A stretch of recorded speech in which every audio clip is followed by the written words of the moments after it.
মুসাফির জাতীয়তাবাদী দলের একজন নিবেদিত সাহসী নেতৃত্ব ছিল। দীর্ঘদিন এই গণতান্ত্রিক আন্দোলনে মুসাফির লড়াই সংগ্রাম করেছে, জেল জুলুমের শিকার হয়েছে, পুলিশি নির্যাতনের শিকার হয়েছে, দীর্ঘ সময় কারাগারে বন্দী ছিল।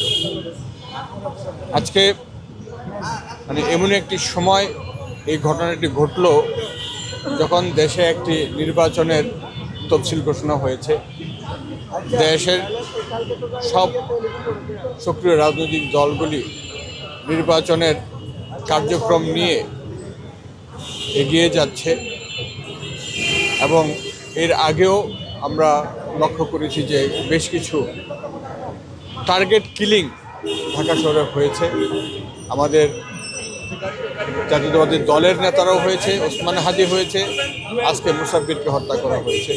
এটি আমার কাছে যেটা মনে হচ্ছে যে এটি একটা পরিকল্পিত ষড়যন্ত্রের অংশ এবং এই টার্গেট কিলিং করে নির্বাচনকে একটি প্রশ্নবিদ্ধ জায়গায় নিয়ে যাওয়ার জন্য বা নির্বাচনকে বানচাল করার কোনো ষড়যন্ত্র থাকতে পারে।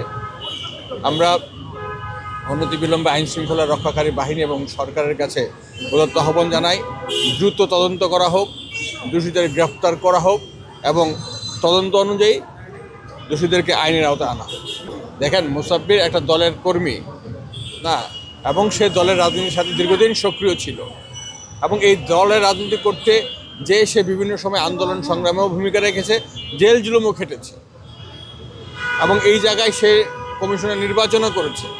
সে জাতীয়তাবাদী স্বেচ্ছাসেবক দল ঢাকা মহানগরের সদস্য সচিবই ছিল।